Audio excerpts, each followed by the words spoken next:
Bertemu kembali. Menurut statistik Tenaga Buruh Malaysia, bilangan penganggur di Malaysia pada November 2021 menunjukkan tren menurun selepas mencatatkan 694,400 orang berbanding 705,000 orang pada Oktober 2021. Walaupun statistik menunjukkan angka pengangguran terendah sejak Mac 2020, namun ia masih melebihi kedudukan sebelum pandemik iaitu sekitar 500,000 penganggur dan kadar pengangguran sekitar 3.3%. Kadar ini membimbangkan kerana lebih ramai graduan muda bakal berdepan dengan pengangguran dan juga menurut sebaran statistik Siswaza 2020, lebih ramai siswazah dalam guna tenaga tidak penuh dan juga siswazah menganggur meningkat ketara sebanyak 22.5% pada 2020. Dan juga bagi membincangkan lebih lanjut, saya nak bersama dengan Profesor Dr. Balakrishnan Parasuraman, Profesor Sumber Manusia dan Hubungan Industri, Fakulti Keusahawanan dan Perniagaan Universiti Malaysia Kelantan UMK yang bersedia pada ketika ini. Selamat pagi Prof, terima kasih kerana bersama kami pada jam ini. Prof, hari itu kita dah bincang pasal pengangguran secara keseluruhan, tetapi antara kegusaran utama kita melihat kepada pengangguran di kalangan belia. Ini isu yang sangat meruncingkan. Bagaimana untuk kita melihat angka terkini dan korelasinya dengan pandemik kita hadapi dan mungkin formula sedikit, apa yang harus kita berikan tumpuan untuk kita menyelesaikan permasalahan ini, Prof? Okey, saya nak bercakap, mula sekali terima kasih Encik Najib Surawani, selamat tahun baru. Saya ingin menyentuh tentang isu ini, pengangguran di kalangan belia, dan terutama sekali kita juga fokus graduan kita lah, mereka pun dalam golongan belia. Isu ni bukan satu isu yang baru, sudah lama. Isu ni dah lama lah. Dalam labour market di pasaran buruh ni memang berlaku, dan tadi Encik Najib pun dah menyatakan statistik memang benar. Tapi 2 tahun lalu pandemik ini memang tak nafikan lah, labour market unstable lah kan, memang berlaku pengangguran. Tapi bagi saya isu pengangguran ini bukan satu yang penting. Yang penting ni apakah langkah-langkah yang perlu kita ambil lah untuk orang-orang muda kita ni. Saya nak tunjukkan sini sedikit tentang ini Z generasi ini. Generasi ini adalah generasi yang dikatakan dalam era IT dan mobile, dan mereka ni berfikiran lain daripada kita yang Y dengan X lah, atau baby boomers lah. Jadi sekarang ni kita kena perlu lihat polisi-polisi yang tersedia ada, terutama sekali polisi pendidikan negara kita lah, terutama dalam pendidikan dekat sekolah rendah sampai sekolah menengah dan seterusnya menengah atas, dan seterusnya KPT juga melihat semula tentang polisi yang bagaimana kita nak menyediakan manpower ni, daripada kita sangat bergantung kepada pekerja asing yang mereka datang ke sini dan bekerja, tapi kita jangan lupakan kita juga kena lihat pekerja yang sedia ada, terutama sekali golongan muda. Golongan muda pada hari ini mereka tak begitu berminat memasuki universiti, mereka lebih berminat masuk mungkin kemahiran yang ada dalam college community dan sebagainya. Tetapi kita kena start daripada sekolah dulu. Kita tidak boleh memulakan selepas Form 5 atau Form 4. Bagi saya, aliran untuk menjadi seorang pekerja yang cemerlang itu bermula daripada sekolah lah. Dan lepas tu kita kena, jadi pengangguran memang parah, macam tadi Encik Najib cakap, memang duka dan parah untuk mereka ni. Dan saya harap langkah-langkah perlu yang perlu ambil oleh kerajaan pada sekarang ialah banyak kementerian perlu duduk bersama dan bincang. Contohnya EPU, Ekonomi Planning, Kementerian Sumber Manusia, KPM, KPT, mungkin Kementerian Kewangan juga, sebab setiap bajet kita bagi itu adakah bajet sampai kepada golongan muda. Saya sangat terharu tengok ramai anak-anak muda kita terlibat dalam Foodpanda dan Grab, tetapi adakah menjamin pekerjaan mereka dalam sektor ini? Saya rasa tidak, sebab tidak ada satu undang-undang yang memelihara mereka dari segi kebajikan dan keselamatan. Sebab Grab ataupun Fanda ni ada satu application. Mereka ni menggunakan imej tapi tidak ada satu kontrak pekerjaan di situ. Jadi itu satu yang saya rasa terima kasih kepada Grab dengan Foodpanda yang telah memberi aliran kepada mereka bekerja. Tapi dari segi polisi yang sedia ada ni, kita ada banyak institut kemahiran, dan kita cakap pasal dual education, adakah semua ni dalam theoretical ataupun aplikasi? Kita nak tengok aplikasi sekarang. Kita bukan lagi cakap teori, tapi aplikasi dalam keadaan sebenar. Jadi saya rasa aspirasi orang muda ni lain, Encik Najib. Saya bersama dengan mereka sudah 25 tahun. Saya mengajar mereka ni tahun pertama. Saya bersama dengan mereka, saya faham aspek mereka nak sesuatu yang berbeza. kita cakap pasal keusahawanan.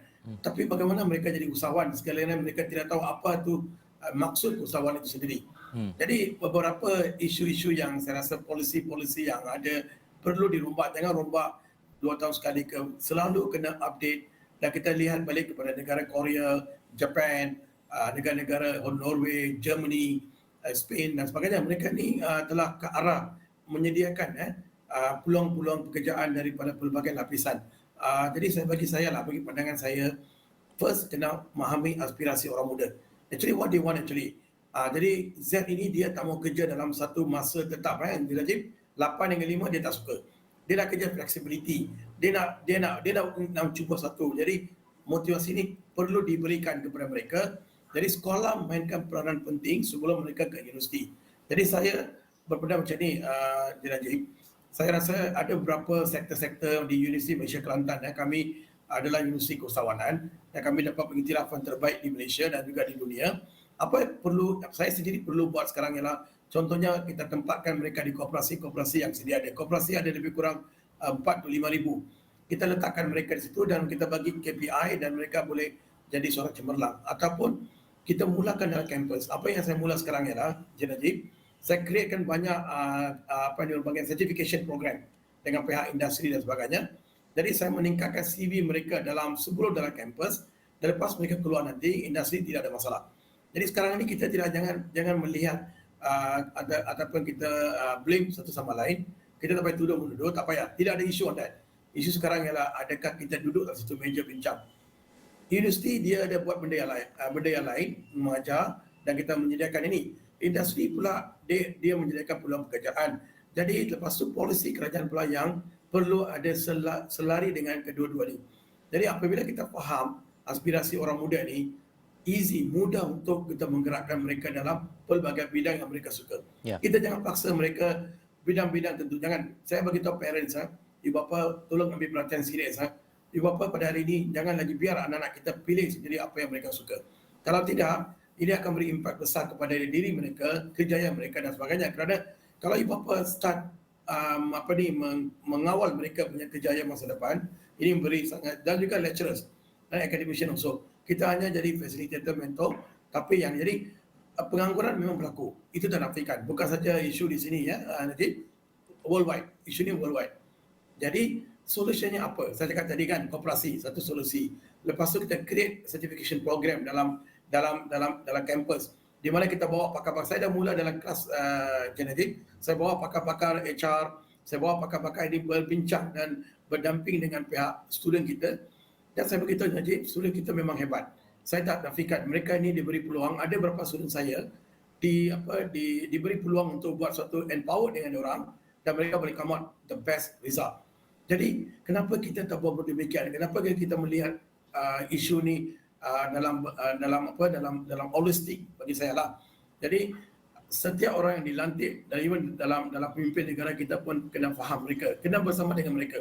I also harapkan Yang Amat Berhormat Perdana Menteri pun bersama dengan anak muda kita berbincang dengan orang. Tak salah datang ke universiti, ada dialog dengan orang. Menteri-menteri turun ke padang, datang ke sekolah, datang ke universiti, dialog dengan kita, dialog dengan pelajar kita, tanya mereka apa mereka nak. Lepas tu baru buat polisi. Najib, jangan buat polisi, lepas tu polisi itu tidak kena mengenal dengan mereka. Sebab tu mereka pun jadi macam static tau. Mereka ini adalah bagi saya the best student. Otherwise, kenapa mereka boleh berubah? Kerana kita sebagai orang yang duduk dalam polisi ke, seorang mengajar ke, kita jadi facilitator. Saya seorang profesor, saya bukan mengajar mereka, saya facilitate mereka. Dan contohnya hari ini kita adakan satu seminar dalam kelas, tapi saya jadikan satu seminar yang besar. Jadi why not kita empower dia orang? Dia orang boleh buat banyak perkara-perkara yang luar biasa. Jadi saya rasa pandangan saya yang ikhlas ini Encik Najib, saya dah dalam 25 tahun, saya bersama dengan anak-anak muda ini dan saya nampak mereka boleh jadi someone yang lebih hebat dan standing dengan negara-negara lain. Jadi apa yang kita boleh buat di sini ialah cuba kita perhatikan balik polisi yang sedia ada, duduk satu meja. Bajet yang kita buat itu biar bajet itu nampak ada KPI yang dipantau oleh sesuatu kementerian ke, agensi kerajaan ke sebagainya untuk melihat masa depan kita. Kita jangan berfikir esok. Hari ini kita bermula.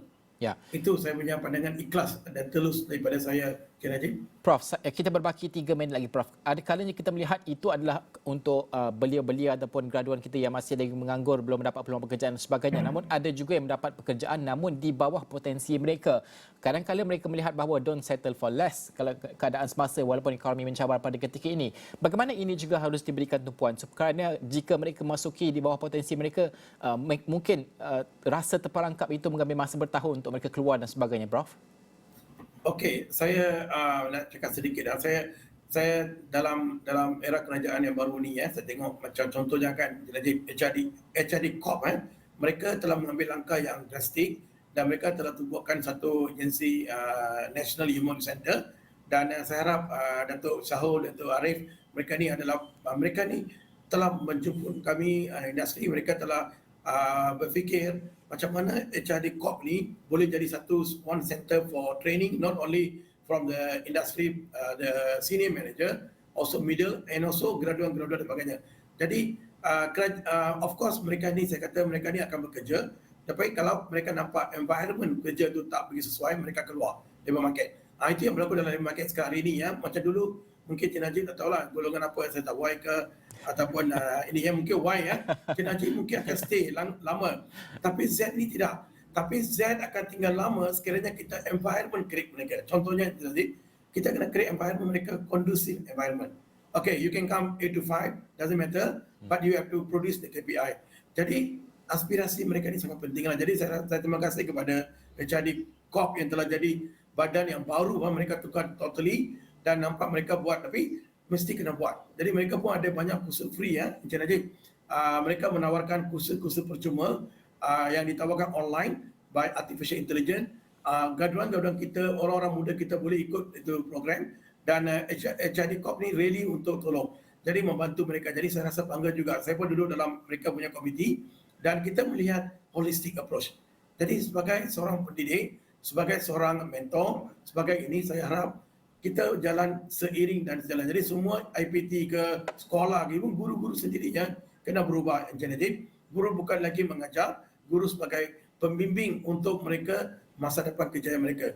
Jarang saya nampak di sekolah guru bercakap pasal kerjaya.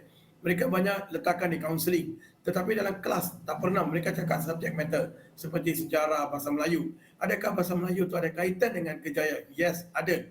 Tanpa bahasa, tanpa bercakap dalam multiple language, kerjaya itu akan terbantu. Jadi saya rasa cadangan-cadangan seperti ini mungkin boleh ambillah oleh pihak-pihak tentu, terutama graduan kita, orang-orang muda kita. Saya tetap bersama dengan mereka. Selagi saya bekerja, Encik Najib, I will with all of you. Please come back and we work as one team. Itulah satu keluarga Malaysia yang diwakilkan oleh Yang Amat Berhormat Perdana Menteri kita.